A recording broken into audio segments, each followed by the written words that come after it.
Had a very competitive summer, and both of them are in the mix, and we should have a great battle at that position in preseason. If you sit there and you say we'd rather have Vince Young, we'd rather have Colt McCoy, there's no question that those are two of the best quarterbacks to ever play college football. So you'd like to have that luxury, but even then, if they get hurt, like Colt did in the national championship game, you're usually inexperienced in the backup role. Two is more difficult if the chemistry isn't working well. Right now, David and Case are getting along really well. They're worried more from what I hear about winning than they are playing. And I feel like that one of those guys will separate himself some in preseason, and then it'll give us the other guy to come off the bench and play if need be. Connor Brewer was there for the spring. We got to watch Connor some. They've said he's had a great summer. And we haven't really seen Jalen Overstreet. We'll get to see him in preseason camp. So you wouldn't think the freshman would get in the mix, but there could be an injury. They could have come in and do something really special for us. But obviously that's a key to us being better is we need to play better at quarterback. And I think that means we need to have more explosive plays from that position. At the same time, we need to protect the ball better. What do you think, ladies? Is that okay? Got a question on the aisle right. Randy Briggs, Austin American Station. Matt, what do you need from Jordan Hicks this year? And you talked about how he's progressed since he got to Austin. We had a great defense last year by the end of the year, and our defense was really led by seniors. We lose Keyston Randall up front. He did a great job for us. You lose Emmanuel Acho and Keenan Robinson in the middle, and you lose Blake Gideon from the back end, and you've got to be strong down the middle to be great on defense. So the question mark will be, who will be the guy to step up and take the leadership role that Keyston had in the front? You figure Alex Oxford and Jackson Jeff Coat will be right there.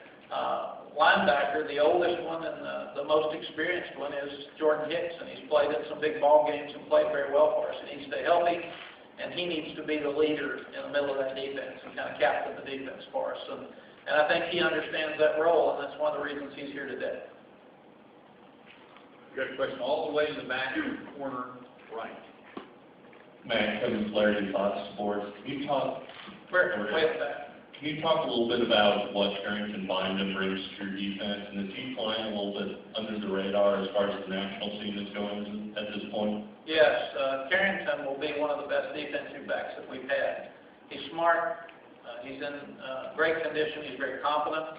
He doesn't say a whole lot, and that probably has hurt him some on the national scene. But he played a lot of the freshmen for us. He started and had an outstanding year last year for us.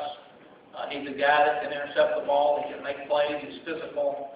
And I think that he will end up being one of the better defensive backs in the country this year.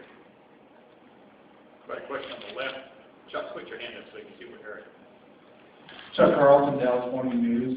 Matt, as you look at your defenses and you look at the running backs, do you need your quarterback to give you those Vince Young, Colt McCoy performances, or have things changed a little bit? What are your expectations? What do you need from the quarterback? When we lost Colt at Kansas State the first year when we were in great shape to be in the conference championship game, I think we lost him after 8 plays to his same injury he had at the national championship game.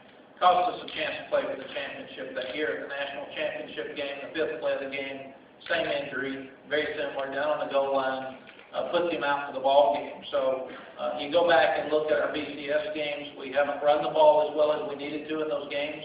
I thought Colt was so good and so accurate that we became a softer offensive football team from a running standpoint. We were throwing the ball on 3rd and 4, and I wanted to bring the toughness back because also in those BCS games, we didn't stop the run very well against Alabama. We didn't stop the run very well against Ohio State. We didn't stop the run very well against USC.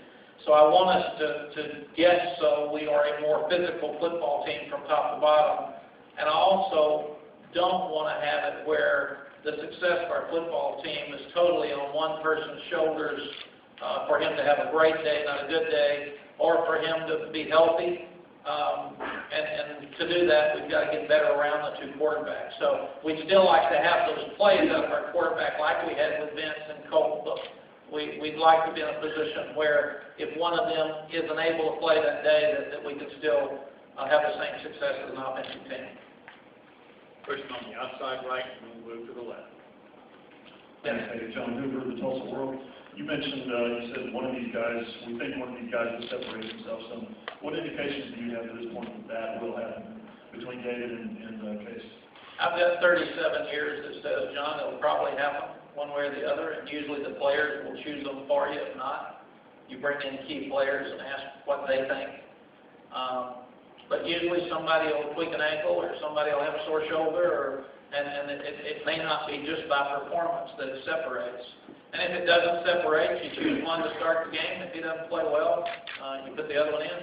And I remember one year that Coach Tapp at Baylor was running quarterbacks in every play and had a really good team. I remember he would run them in every play and then put a different one in on the goal line short yardage package. So it is what it is, and I think what we've got to do is maximize their abilities to run our football team by utilizing both of them at this time. Tim, switch your hand. In the middle, about halfway back. Yes. Tim Griffin with the San Antonio Express News. You mentioned the fact of a need for some increased physicality. I'm curious to rival the two of you coaches talking to more what that's going to help out immediately. Bo Davis and Stacy Searles came in from Alabama and Georgia. Bo coaches our defensive line, Stacy coaches our offensive line. Both of them had relationships with these young men and with their coaches in junior college. And we feel like right now it is working for both of them. They both had a good semester academically. From what it sounds, they both had very good summers. And both of them will either start or get significant playing time. Question on the outside left.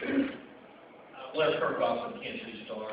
Matt, you mentioned the running game and how you wanted to see a little bit more toughness there. And how would you define toughness? And how does that contribute to the team's identity? I think toughness on offense is the ability to move the ball either by throwing it or running it, and therefore confidence. And especially, we did not play well in the red zone last year. You better be tough on short yardage and goal line. You better be tough in the red zone. And you can't just throw it all the time and be successful. The knock against the, quote, throwing teams for years has been that the field shrinks as you get closer to that goal line. It's harder to score without being able to run. So that's one element. The other thing is being able to stop our defense, stop the other team's rushing game and making that team one-dimensional.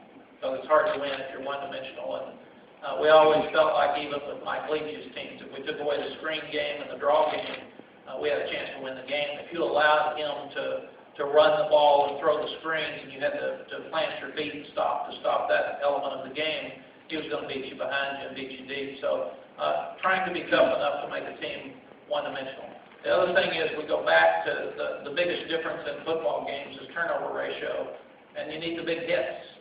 You need to stop the run on first down so you can put pressure on the quarterback, put him in a very difficult position, and strip some balls or force some interceptions. And if you allow people to stay along with the chains and have normal down and distance, it's really, really hard to force turnovers. Great question about him. How we doing, girls? We doing okay? Okay. John Williams, North Carolina. Coach, can you tell us a little bit about Mike Davis? It's been a while, since coming out of high school, you were how recruited. Freshman year was okay, sophomore year he kind of went a little far. Let us know what y'all on the progression to get him going. Yes, Mike had an outstanding freshman year until he hurt his knee. And we thought he was on target to be one of the great players that we've had at Texas at wide receiver. Last year he had a lot of personal things pop up. And it just didn't work as well for him. It's harder for receivers when you're playing four quarterbacks. It's harder for him to feel the guy. It's harder for him to get the chemistry with the guy. That's one thing we're working to find out right now. But Mike had a good spring. He's getting his confidence back. He's blocking better. His relationship is good with Darryl White, our new receiver coach. So we really need Mike to step up and have a great year with him. When you talk about your players in the summer, the NCAA says I can only have a casual conversation with our players and our coaches about who's working out and who's doing well, and not even who's working out. You can't ask. So last night you just ask the players and they give you casual comments about, yeah, Mike's got his confidence back, he's doing well, and those type of things. But we'll know more in the next 10 days. Question, Kirk Butcher. But we need our receivers to step up in general. We need the 3 young receivers, Caleb Jones, Marcus Johnson, and Kendall Sanders to play well. And then we've got Marquise jumping in the Olympics on the 4th, and we report the 5th. So hopefully he'll be back with a gold medal in the first part of that week. So maybe he can get more time than he got last year. Okay, some good questions. Great. Yeah, Kurt Bowles from Austin American Station. Mac, would you have a change in offensive philosophy this year because it built against the grain in the spread-happy league, or because you have great running backs and inexperienced quarterbacks? I think yes. I think what we'll do is we'll try to be balanced. We'll play to our confidence. We'll play to the guys that are performing the best and making the plays. But we felt like the biggest thing, we rushed the ball for 441 yards against Texas Tech and Kansas back-to-back last year, and then lost both backs the next week with Missouri and lost Fozzie Whitaker. And we were not able to throw the ball well enough to hang in there. John Harris got hurt. Jackson Shipley got hurt. So we were pretty much crippled across the board in a lot of those different areas. And we feel like to win our league, which is what we want to do, we've got to be balanced and we've got to be able to throw it as well as run it. So we do not want to be a running football team. We'd like to be a team that can do both. And we feel like that we've made so much progress in the running game that we can line up and run the ball just about every week. But you're not going to be able to do that continuously against really good defenses unless you can throw it and keep them off balance. All the way in the back on the left.